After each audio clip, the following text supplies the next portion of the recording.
Okay, I think it's going. All right, good morning and welcome to Crawl or No Crawl. This is Carolyn Holzman and welcome to, I'm going to combine the 52 and 53rd report just so that I keep us back on target. Okay, so today is April 8th, the Semrush volatility sensor. If you don't know what that is, it's a public weather tool that is published on semrush.com. And they monitor a lot of sites and they gauge the volatility of those particular sites. It doesn't mean that you are having that amount of volatility. It just means that their collection of sites might be indicative of something generally going on through the index. Okay, so you can find all of this information that you're looking at. There's a link in the description, or you could Google Index Detector, and the top result is a page on American Way Media, and all of this is embedded in there as well. So let's play Crawl or No Crawl, because I got some good news today. Well, it's a lot of news, which is something. Okay, so today is a test day, and you can see it here on this. Now, the reason there's no color here is because as of yesterday, every test page that was waiting to get found by its keywords got found by its keywords yesterday. So that means Wednesday and Monday's test pages, as well as last week's Friday page, got done. So anyway, now I am expecting a Search Console coverage update today. Now that's the date that confirms that the information that we look at in our Search Console, that's the date that Google is saying what you're seeing is current up to that date. Now, usually it's 2 days in the past, but sometimes I've seen it be only 1 day differential, but I've never seen coverage be the same day as the calendar day yet. So I don't know that that's possible for Google to be able to do that, because as we discovered through this project, everybody's Search Console updates at the same time. Now that's a lot of stuff that has to go right. So we can kind of understand now why sometimes Search Console gets a little wonky. Now, my theory from, and this is from confirmation that, from Google, that they have their complete and full everything index.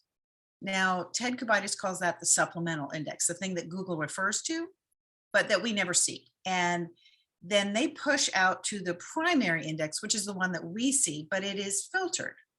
And you might even refer to it as a curated group of documents that makes up the search result for any particular search phrase.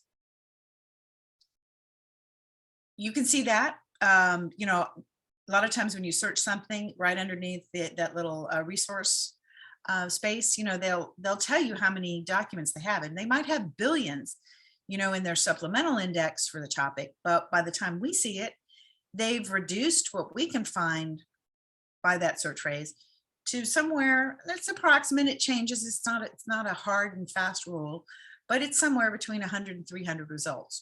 When I first got into SEO, you could find almost 1,000 results if they were present. Now, today, the test day, so you can kind of see here, it was published at 7:39 a.m. and the Google plugin recorded a visit, but Search Console has not. Now, why might that be the case? Because I think we're likely to get that Search Console update today. So I think what I'm seeing is that they have frozen what is coming into the Search Console from the supplemental index. Like they kind of hit a cutoff because they've got to move us all, right? So they don't need to be keeping track of stuff that came in this morning. So all of that, all the data like Googlebot visits, and once they push all of that out and they've updated our Search Console accounts, I predict that Search Console for today's test page that got published this morning is going to show this same thing. Now, I will let you know when I see that. All right, so now for Google bots in general. There were 42, 24 desktop, and 18 mobile. As I mentioned yesterday, I can now distinguish that there are two different types that I'm seeing of the desktop bots. The standard one seems to crawl all the directive files, the things that tell Google things, like the ads text, the robots text, sitemaps. And there's a second desktop that render crawls. That's the one that goes back to it may pull the HTML as well, but it's always pulling the render. I have not seen a standard desktop that pulls sitemaps and ad text. I have not seen them come back and pull render crawls yet. All right, now the mobile bot today, you know, one thing I noticed, they do not go to the directive files, and they seem to stay mostly in the render crawls and validation types. So validation, you know, I'm talking about checking that subdomain. Is it www or not? Is there a trailing slash? That type of thing. And sometimes, you know, a mobile bot will do an HTML non-render crawl or two. Now, I have my theory on that maybe, I mean, hang in with me there, maybe mobile first indexing is in part used to make us keep our image files as thin as possible to load. And I know we've spent a whole year being scared by Core Web Vitals, but honestly, it doesn't seem to be a thing, at least not according to data that is looking at what already ranks and what the particular CWB score is. So there are a lot of sites that are failing their CWVs, and they rank #1 because they're relevant, not because they're fast.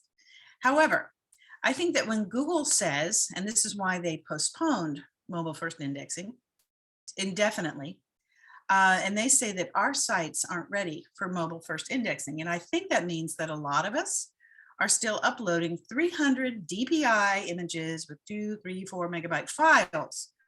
Now, that particular combination, a high DPI and a big fat file, is required if you're going to print images, wet ink to dry paper.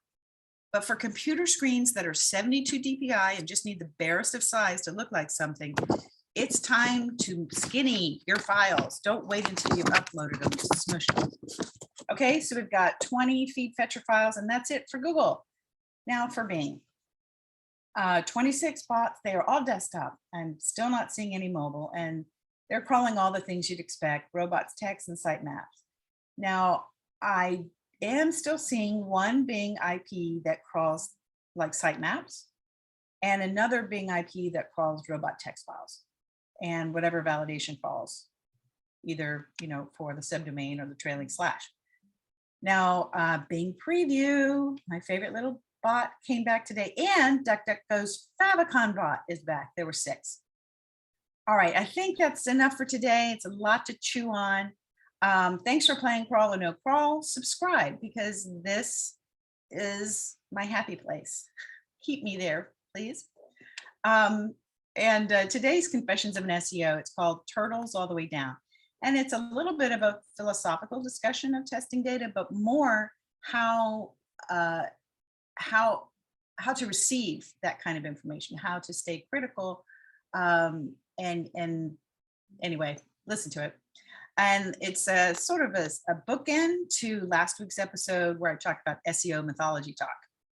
So I'm going to put the links in there. Thanks so much. Have a great time today, and I will see you tomorrow. And hopefully I'll have some more information on what's happening in Search Console. Bye.